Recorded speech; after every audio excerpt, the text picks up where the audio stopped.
Programme को पढ़ा है वो एक सिंबलिक रूप में क्या करता था कि ये एक जो है आपका टेम्पोररी मेमोरी होता था, अपने अंदर ये शेव कर लेता था। यानी कि ये टेप रीडर जो भी पढ़ा वो डाटा बफर क्या करता था कि दे दो मेरे को, और ये क्या करता था कि अपने टेम्पोररी मेमोरी में उसको शेव कर लेता था। ठीक है, और शेव करने के बाद उस टेप रीडर का, और ये सेव करने के बाद आता था सिग्नल आउटपुट चैनल, और ये बोलता था कि भाई तू जो भी सेव किया है वो हमको दे दो, और ये इस डाटा को एक सिग्नल में, ठीक है, एक सिग्नल में कन्वर्ट करके जो सर्वो मोटर होता था, ठीक है, उस समय भी उस मशीन में सर्वो मोटर होता था, वो सर्वो मोटर को जो है सिग्नल देता था, और वो जो है सर्वो मोटर के आगे आपका। हेलो दोस्तों, नमस्कार। आप लोगों का बहुत बहुत स्वागत है हमारे इस यूट्यूब चैनल टेक्निकल क्लासेस में। जैसा कि दोस्तों हमने बताया था कि इसी सप्ताह में हम आप लोगों का जो ऑनलाइन क्लासेस है वो चालू करने वाले हैं, तो फाइनली दोस्तों हम उसको आज चालू कर रहे हैं, और ये जो है अपना एपिसोड 1 है। ठीक है, पिछले वीडियो में, लास्ट वीडियो में हमने ये जाना था कि इसके अंतर्गत, ठीक है, इस ऑनलाइन क्लासेस के अंतर्गत क्या क्या सिलेबस हम लोग कवर करेंगे। ठीक है, तो उसमें जो फर्स्ट अपना टॉपिक था कुछ बेसिक था, और ये जो बेसिक जानकारी है दोस्तों हर आदमी के लिए बहुत ही ज़रूरी है, इसके बारे में नॉलेज हर आदमी के पास हो। क्योंकि अगर मान लीजिए आप कहीं इंटरव्यू के लिए जाते हैं, ठीक है, तो प्रोग्राम तो आप बाद में बनाएंगे, मशीन के पास आप बाद में जाएंगे, सबसे पहले आपको जो है इंटरव्यू फेस करना होगा। ठीक है, अगर आप इंटरव्यू में पास आउट होते हैं तभी जाकर आपको अंदर जो है एंट्री मिलता है मशीन पे काम करने के लिए। हाँ, ये भी बात अनिवार्य है कि अगर आप काम कर रहे हैं तो काम के बारे में आपको ज़्यादा नॉलेज होना बहुत ही ज़रूरी है, लेकिन आपको बेसिक जो कुछ चीज़ें हैं उसकी भी नॉलेज होना बहुत ज़रूरत है। ठीक है, तो दोस्तों इस वीडियो के माध्यम से जितने भी बेसिक क्वेश्चन आपके इंटरव्यू में पूछे जाते हैं, ठीक है, वो सारा क्लियर हो जाएगा। तो यदि आप ITI या पॉलिटेक्निक के स्टूडेंट भी है, फिटर से या मैकेनिकल से, तो आपके लिए भी ये वीडियो जो है बहुत ही महत्वपूर्ण होने वाला है, क्योंकि ये आपके सिलेबस के अंतर्गत है। ठीक है, और आपके सिलेबस के अंतर्गत है, इसीलिए हम इसको क्या करेंगे, थोड़ा डिफिनीशन भी बताएंगे, जिससे कि आप लोग और दोस्तों आप लोग क्या करेंगे कि जैसे जैसे हम एपिसोड करेंगे, ठीक है, आप वैसे वैसे एक डायरी में, ठीक है, एक अपना नोट बनाते चले। ठीक है, नोट बनाने से क्या होता है दोस्तों, बहुत ही फ़ायदा होता है। एक फ़ायदा तो ये होता है, जब आप नोट बनाएंगे, ठीक है, तो उसमें अगर आपको कोई डाउट आता है तो उस डाउट को आप फिर नेक्स्ट एपिसोड में हमसे पूछ सकते हैं, या उसको आप जानने की जिज्ञासा आपके अंदर आएगा। ठीक है, नहीं तो ऐसे आप सुनेंगे कहानी की तरह, और कहानी की तरह वो ख़त्म हो जाएगा। ठीक है, तो दोस्तों इस वीडियो के माध्यम से हम लोग जानेंगे सबसे पहले CNC का फुल फॉर्म जो होता है कंप्यूटर न्यूमेरिकल कंट्रोल। ठीक है, उसके बाद इसका डिफिनेशन जानेंगे। ठीक है, उसके बाद जानेंगे CNC मशीनिंग का डिफिनेशन।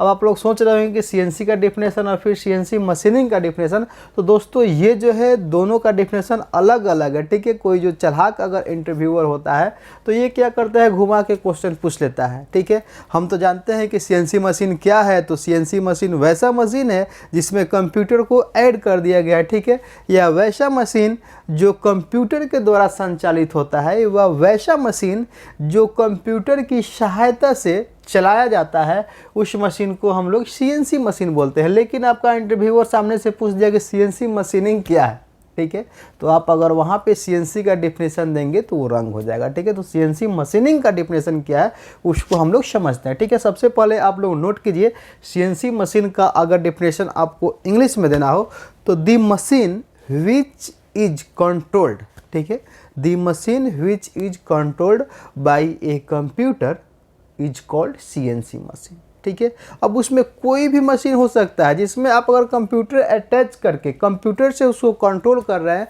तो वो CNC मशीन कहलाता है। ठीक है, आप लोग के बहुत आदमी के मन में ये भ्रम होता है कि जो टर्निंग मशीन है ये CNC मशीन है, या VMC है वो CNC मशीन है। दोस्तों ऐसा नहीं है, कोई भी मशीन हो, ठीक है, अगर उसमें हम लोग क्या करें कि कंप्यूटर को अटैच करें, ठीक है, और कंप्यूटर की सहायता से उसको संचालित करें, तो उस मशीन को जो है हम लोग बोलते हैं CNC मशीन बोलते हैं। इसके टाइप्स हम लोग आगे देखेंगे। ठीक है, आगे उसका एक पूरा एपिसोड होगा जिसमें टाइप्स के बारे में ही समझेंगे।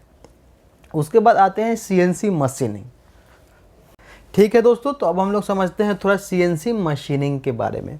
तो दोस्तों अगर मान लीजिए आपका इंटरव्यूअर आपसे पूछ दे कि आप ये बताइए कि CNC मशीनिंग क्या है, तो आप फटाफट जो है CNC का डिफिनेशन नहीं बताइएगा, उसको इत्मीनान से समझाइएगा कि सर CNC मशीनिंग जो है एक मैन्युफैक्चरिंग प्रोसेस है। ठीक है, CNC मशीनिंग एक मशीन नहीं है, CNC मशीनिंग एक मैन्युफैक्चरिंग प्रोसेस है, जिसके अंतर्गत हम लोग CNC मशीन की सहायता से, ठीक है, या कंप्यूटर की सहायता से किसी मशीन के द्वारा, ठीक है, हाई एक्यूरेसी के साथ किसी जॉब को बनाते हैं या कंप्लीट करते हैं, ठीक है। अगर इसको आप लोग इंग्लिश में बोलना चाहे तो आप लोग डेफिनेशन लिखिए अपने नोट्स में।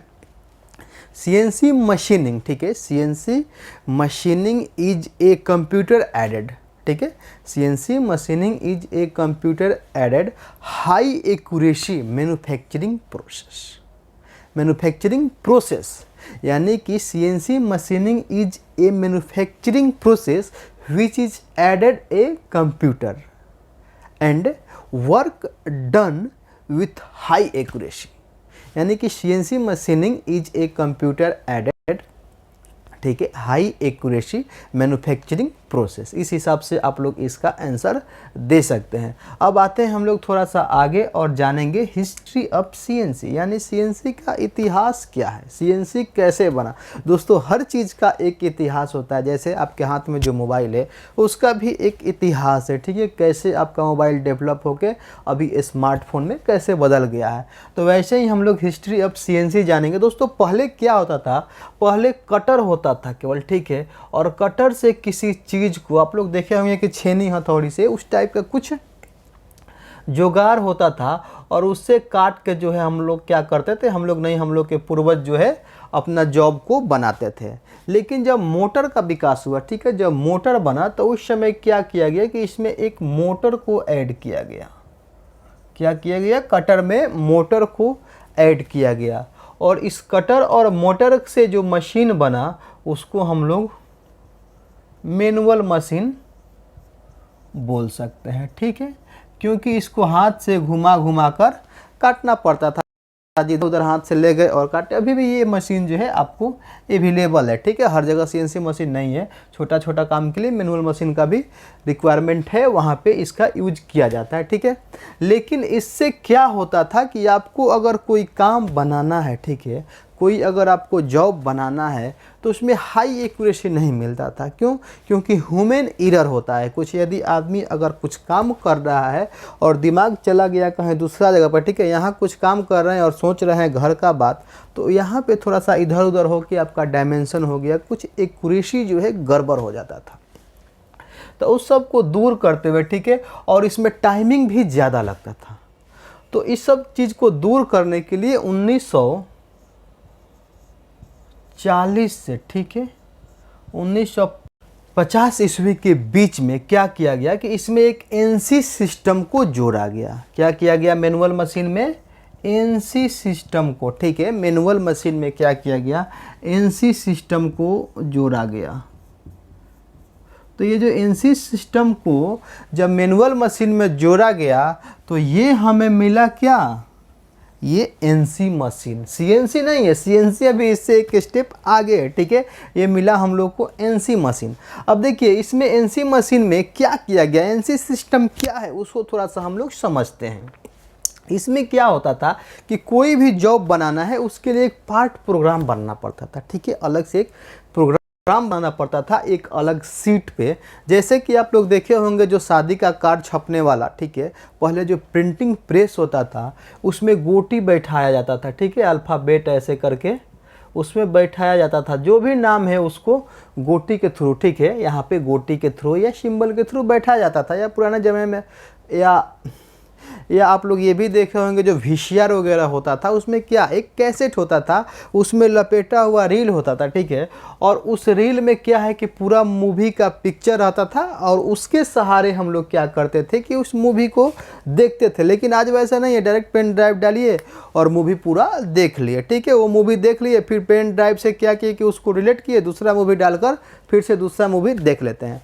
लेकिन इसमें क्या था, ठीक है, ये जो पार्ट प्रोग्राम में क्या था कि किसी भी जॉब के लिए एक स्पेशल पार्ट प्रोग्राम बनाना पड़ता था और वो जो पार्ट प्रोग्राम बनाते थे हम लोग सिंबलिक भाषा में बनाते थे, ठीक है। सिंबल से ही हम लोग सूचित करते थे कि मशीन को कितना आगे जाना है, कितना पीछे जाना है, ठीक है, आपका फीड रेट क्या है, आपका स्पाइंडल घूमेगा कितना में, मशीन चालू करना है बंद करना है, सब जो है सिंबलिक भाषा से मशीन को दिया जाता था और उसी मशीन को हम लोग NC मशीन कहते थे, ठीक है। तो दोस्तों इसमें क्या था कि हर एक जॉब के लिए, जैसे एक जॉब बना उसके बाद कोई दूसरा जॉब बनाना है तो उसके लिए पार्ट प्रोग्राम को चेंज करना पड़ता था। ये तो क्या है कि ये जो एनसी मशीन हुआ मैनुअल मशीन से तो अच्छा हुआ, ठीक है, उस समय के लिए तो बहुत अच्छा डेवलप हुआ कि मैनुअल मशीन से एनसी मशीन बना। लेकिन जैसे ही ये कुछ दिन चला, ठीक है, जैसे ही कोई सामान जब पुराना हो जाता है तो उसका खामियां दिखाई देने लगता है, ठीक है। उसमें क्या क्या खामियां हुआ उसको हम लोग समझेंगे और जानेंगे कि किस कारण से एनसी मशीन जो है आपका फेल हो गया और उसके बाद सीएनसी मशीन आकर पूरा तहलका मचा दिया। दोस्तों यही नहीं, सीएनसी मशीन के बाद भी अभी डीएनसी मशीन आ गया, ठीक है, उसके बारे में भी जानेंगे। आप लोग वीडियो में बने रहिए। ठीक है, तो आइए हम लोग थोड़ा एनसी मशीन को जो है विस्तार से समझते हैं, ठीक है, इसके पार्ट्स को समझते हैं, ये कैसे काम करता था। तो दोस्तों जो एनसी मशीन होता था इसको मुख्य रूप से जो है 3 पार्ट्स होते थे। इसके जो है मुख्य रूप से कितने 3 पार्ट्स होते थे। फर्स्ट होता था मशीन कंट्रोल यूनिट, दूसरा होता था पार्ट प्रोग्राम और तीसरा होता था मशीन टूल। यानी कि जो मशीन कंट्रोल यूनिट है, ठीक है, it is the brain of NC machine. जो भी हार्डवेयर सॉफ्टवेयर जो भी पार्ट्स थे सब इसके अंतर्गत थे, ठीक है, मशीन कंट्रोल यूनिट में। ये क्या करता था कि पार्ट प्रोग्राम पे जो भी आपका प्रोग्राम हमने उसमें सिंबलिक भाषा में दिया है उसको रीड करता था, सिग्नल में कन्वर्ट करता था और कन्वर्ट करने के बाद जो है आपका मशीन टूल को देता था और मशीन टूल जो है आपका कट करके जॉब को तैयार कर देता था।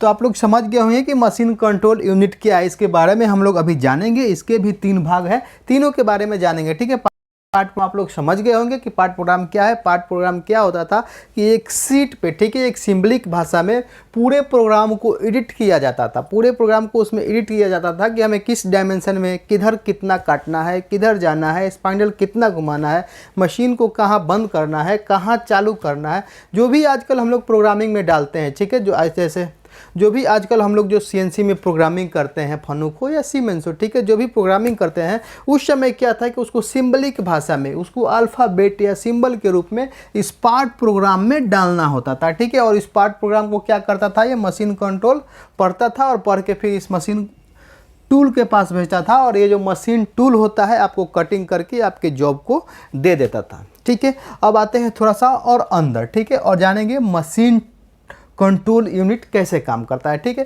क्योंकि ये दोनों तो आपका सिंपल है। मशीन टूल है तो मशीन टूल है, वो कटिंग करेगा, और पार्ट प्रोग्राम जो है आपका पार्ट प्रोग्राम है, ठीक है। अब ये थोड़ा सा जो है ये इसका मेन काम है, तो इसको हम लोग समझते हैं, ठीक है। ये भी आपका जो है 3 प्रकार से, ये भी आपका जो है 3 स्टेप में काम करता था। इसमें जो फर्स्ट पार्ट था उसको हम लोग बोलते थे टैप रीडर, ठीक है। उसके बाद जो था डाटा बफर था और तीसरा तो था आपका सिग्नल आउटपुट चैनल था। सिग्नल आउटपुट चैनल था। देखिए टैप रीडर क्या करता था, टैप रीडर का काम था कि पार्ट प्रोग्राम पे, ठीक है, जो भी आपका प्रोग्राम किया गया है, ठीक है, जो भी पंचिंग किया गया है, ठीक है, जो भी आपका उसमें पंचिंग किया गया है उसको ये पढ़ता था और पढ़ने के बाद क्या करता था, ये इस डाटा बफर को देता था। और डाटा बफर क्या करता था, इसमें जो भी टैप रीडर पढ़ा है, ठीक है, टैप रीडर ने जो भी प्रोग्राम को पढ़ा है वो एक सिंबलिक रूप में क्या करता था कि ये एक जो है आपका टेम्पोररी मेमोरी होता था, अपने अंदर ये सेव कर लेता था। यानी कि ये टैप रीडर जो भी पढ़ा वो डाटा बफर क्या करता था कि दे दो मेरे को, और ये क्या करता था कि अपने टेम्पोररी मेमोरी में उसको सेव कर लेता था, ठीक है। और सेव करने के बाद उस टैप रीडर का, और ये सेव करने के बाद आता था सिग्नल आउटपुट चैनल, और ये बोलता था कि भाई तू जो भी सेव किया है वो हमको दे दो, और ये इस डाटा को एक सिग्नल में, ठीक है, एक सिग्नल में कन्वर्ट करके जो सर्वो मोटर होता था, ठीक है, उस समय भी उस मशीन में सर्वो मोटर होता था, वो सर्वो मोटर को जो है सिग्नल देता था, और वो जो है सर्वो मोटर के आगे आपका टूल कनेक्ट होता था, और सर्वो मोटर जैसे जैसे डायरेक्शन देता था वैसे वैसे आपका टूल जो है कटिंग करके आपका जॉब क्लियर आपके हाथ में दे देता था, ठीक है। तो दोस्तों आशा करते हैं कि आप लोग एनसी मशीन सिस्टम के बारे में समझ गए होंगे। ठीक है, इसका खामियां क्या था? इसका खामियां ये था कि हर जॉब के लिए आपको पार्ट प्रोग्राम बनाने की आवश्यकता है। इसमें क्या है कि आपका समय तो वेस्ट हो रहा था, हो ही रहा था, उसके साथ साथ इसमें कॉस्टिंग भी ज़्यादा आ रहा था। क्यों?